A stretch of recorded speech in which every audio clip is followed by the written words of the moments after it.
Hello, welcome everyone. Another episode of Financial 15. Kevin and I are ready to go, and this show is all about giving you some information, giving you some knowledge so you can improve your financial situation. Today, we're going to tackle the question, how much can I spend in retirement? You want to stick around.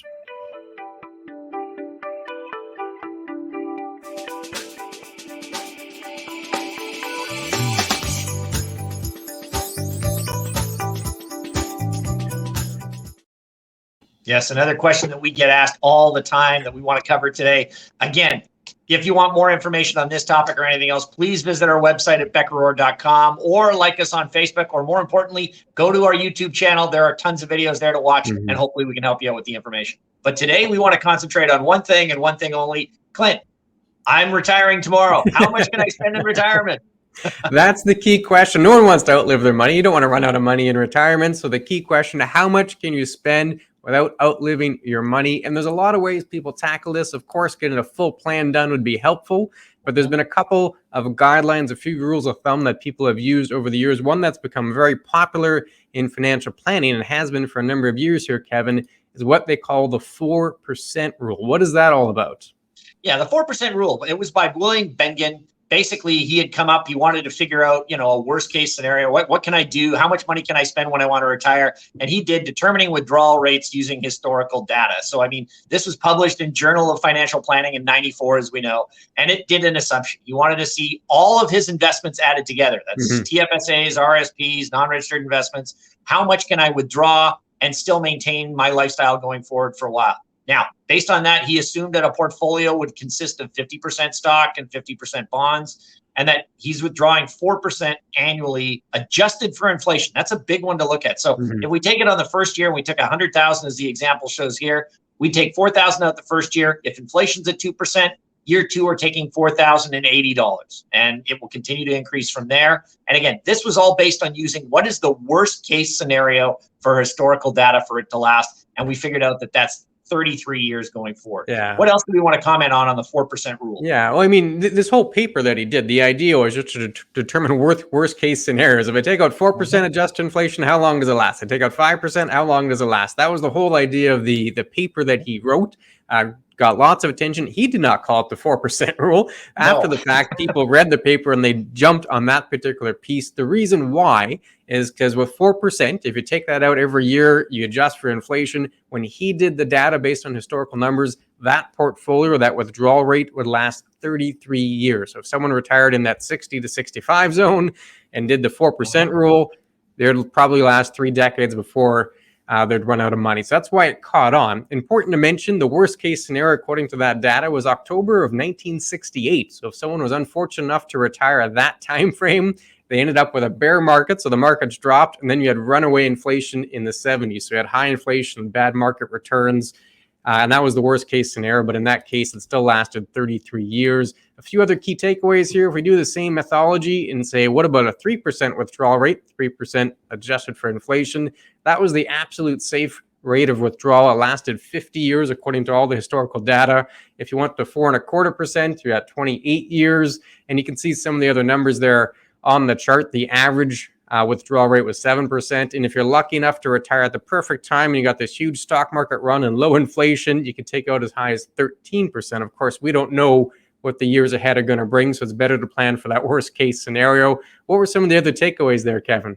Yeah, that's exactly it. So, we wanted to make sure that it was worst case scenario. And again, we don't ever want to get caught in that 68 scenario. The worst cases are always high inflation, low returns in the market, as well as low interest rate sort of scenario. But again, the big factor that he wanted to make a point of is letting you know that you do need some sort of stock portfolio to happen going forward. So the optimal range, as they've listed, is anywhere between 50 and 75%. This is very important because if you get a low interest rate and a low inflation rate sort of scenario, maybe you're not making the numbers that you need to be able to do something along those lines. So that's definitely something that needs to be looked at. So the adjusted portfolios can go from there. Yeah, and a couple of the key points here. I know people jumped on the 4% rule, but we want to provide some of the other data that came out of all that studying. And you hit on one of them right there, Kevin. It's to have some allocation of the stock market. When William Bengen did his research, he found that having too little allocation just wasn't enough because he didn't get enough growth. If you had too much allocation, well, that created too much risk and volatility. So you had to find that optimal range. Everyone's going to be a little different because you have different risk tolerances, but the idea of having something in the stock market makes sense, especially when it comes to inflation. One of your biggest inflation fighters over time, the data shows this, it is the stock market. Over time, it tends to go up and tends to go up at a faster rate than inflation. So having some allocation to the stock market makes sense. Another key takeaway here, Kevin, you can see it on the screen, getting the right withdrawal rates. Yeah, I mean, basically taking out what you need. This is not a hard and fast rule where you sit there and, oh, I only take 4% out or I can do it. I mean, some people in the early part of the years are going to want to travel more. They're going to want to go places and do things. So your withdrawal rate may be slightly higher and it may be slightly lower at the end of the game. Or it may be the opposite. Maybe there's healthcare needs or something we have to look at. So the withdrawal rate is basically looked at as sort of a target to utilize, that this is your worst case scenario. Here's what happens if you withdraw 4%. But we can easily make scenarios where you can draw a little bit more, draw a little bit less, depending on what you want to do in retirement and how those situations come around. Yeah. What other points do we have to look at? Yeah, you got to figure out your needs. And then the idea here is planning for the worst case scenario, like you just mentioned. You don't want to plan for nothing but sunshine and rainbows, and then it rains on you. And then now you have to redo your whole financial plan. So making sure you incorporate some of those worst case scenarios. And this is key. This data came out in 94. Lots have changed since 1994. Yes. I mean, we can go through a long list. Interest rates are much higher. GSEs were higher. Inflation was at a different point. So a lot has changed since 94. One of those pieces is that William Bengen himself, the one that did all the data crunching here, he retired. And nowadays, he doesn't suggest the 4% rule. He suggests 5.25 or 5.5, because inflation is lower today than it was when he originally did all of his number crunching. So lots has changed. And I think that brings us to the final key takeaway here, Kevin, is there's no one size fits all. You need something that addresses your situation.